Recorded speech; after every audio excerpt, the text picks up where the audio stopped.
Bom, pessoal, nesse momento a gente vai utilizar as propriedades aprendidas anteriormente para construir geometricamente as imagens de objetos colocados à frente dos espelhos esféricos, ou seja, do espelho convexo e dos espelhos côncavos, tá bom? Bom, quando que uma imagem se forma? Uma imagem ela é formada pela interseção dos raios refletidos, ok? Ou seja, pelo cruzamento desses raios refletidos ou pelo cruzamento, ou pela interseção do prolongamento dos raios refletidos, tá bom? Isso, inclusive, vai definir quando a imagem vai ser real e quando que ela vai ser virtual, tá bom? Na sequência aqui isso vai ficar claro. Vamos lá. Primeiro caso. Um espelho convexo. Aqui a gente coloca um objeto O, tá vendo? Representado por essa seta. E ele está à frente de um espelho convexo. Não importa a distância aqui. O que acontece? Eu escolhi dois raios importantes daquelas 4 propriedades que a gente estudou. O primeiro raio que eu escolhi foi, ele entra paralelo, todo raio de luz que entra paralelo no espelho convexo, reflete de modo que a sua direção passa pelo foco. O segundo raio escolhido foi, o raio entra pelo vértice, sai pelo vértice formando o mesmo ângulo. É importante notar que os 2 raios refletidos, o primeiro e o segundo, eles não se encontram na frente do espelho. Porém, se a gente prolongar esses raios para trás do espelho, aqui nesse ponto há uma interseção. Logo, quando ocorre a interseção do prolongamento dos raios refletidos, forma-se uma imagem. E essa imagem, quando formada pela interseção do prolongamento dos raios refletidos, ela é dita virtual, ok? Uma outra classificação é quando que ela vai ser direita ou invertida. Alguns livros usam também a palavra direta. Quando que uma imagem vai ser direta ou direita? Quando ela pertencer ao mesmo semiplano do objeto, ou seja, quando tiver a mesma orientação. O objeto aponta para cima e ela também aponta para cima. E com relação ao tamanho, é fácil perceber que a imagem é menor, tá bom? Esse espelho convexo, ele sempre vai gerar de um objeto real uma imagem virtual direita e menor, tá bom? A utilidade dos espelhos convexos, ela se dá para ampliar o campo visual. Então, em alguns ônibus, caminhões, nos espelhos retrovisores, é adicionado um espelhinho convexo para aumentar o campo visual do motorista. Algumas lojas de conveniência também tem para questão de segurança, portão de garagem, etc. Tá bom? Já os espelhos côncavos, nós temos aqui 5 casos a serem observados. O primeiro é quando o objeto está antes do centro de curvatura. Olha o que acontece. Objeto posicionado aqui, antes do centro. Primeiro raio que eu escolhi, o raio de luz entra paralelo, sai passando pelo foco. Segundo raio que eu escolhi, entra pelo foco, sai paralelo. Volta a lembrar, você pode escolher qualquer raio luminoso. Eu escolhi esses 2, tá bom? Pelo menos 2, porque a imagem é formada pelo cruzamento, pela interseção desses raios. Observe que aqui, esse é o primeiro raio refletido, esse é o segundo e eles se encontram nesse ponto.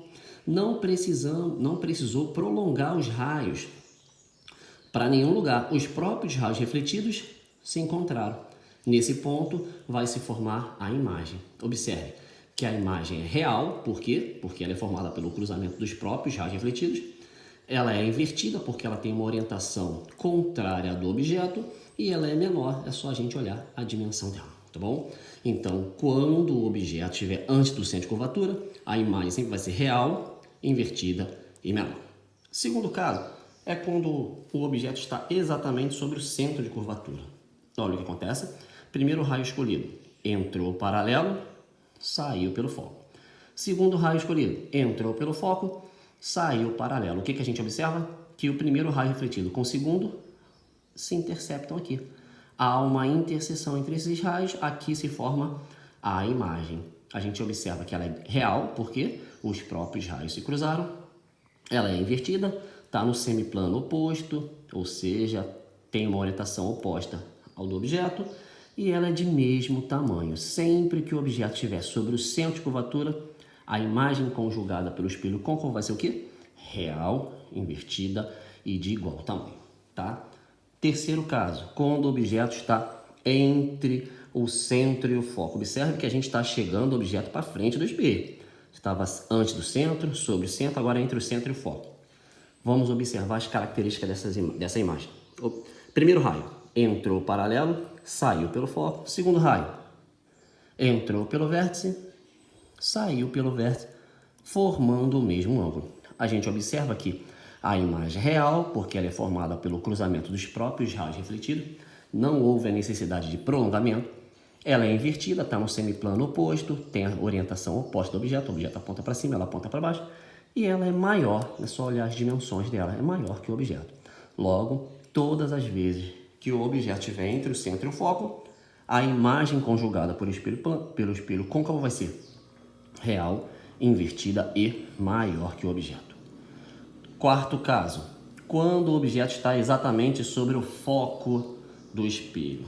Olha aqui, o primeiro raio escolhido por mim entrou paralelo, saiu pelo foco. O segundo raio entrou pelo vértice, saiu pelo vértice, formando o mesmo ângulo.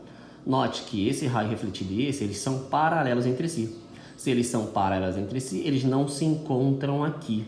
Logo, a gente diz que a imagem é imprópria, não há formação da imagem, tá certo? Matematicamente, a gente diz que esses raios se encontram no infinito. Então, a imagem de um objeto, quando este é colocado sobre o foco, se formará no infinito, tá bom? A título de classificação, imagem imprópria. E por último, senhores, o objeto colocado entre o foco e o vértice. Olha o que acontece. Aproximando ainda mais o objeto do espelho, quando a gente coloca ele entre o foco e o vértice, escolhendo o primeiro raio, entrou paralelo, saiu pelo foco, entrou pelo vértice, saiu pelo vértice, formando o mesmo ângulo. É fácil perceber que esses dois raios desse lado do espelho, na frente do espelho, eles não se encontram, mas eles são divergentes, ó. Significa que se eu prolongar esses raios para trás do espelho, haverá uma interseção. Opa! Quando os raios refletidos ou seus prolongamentos se encontram, que é o caso aqui, vai se formar uma imagem. E quando a imagem é formada pela interseção dos prolongamentos dos raios, essa imagem é dita virtual. E olha o que aconteceu, ela foi formada no mesmo semiplano do objeto, tendo a mesma orientação com o objeto. Então, ela deixou de ser invertida e passou a ser direita. E é fácil perceber, com relação às dimensões, que ela é maior que o objeto. Então, aqui ocorreu uma ampliação. Objetos colocados entre o foco e o vértice vai conjugar uma imagem virtual direita e maior. Então, olha para cá. Quando você tem uma imagem virtual, ela é sempre direita, aqui virtual, direita. E quando você tem uma imagem real, ela é sempre invertida. Por isso essa observação aqui, ó.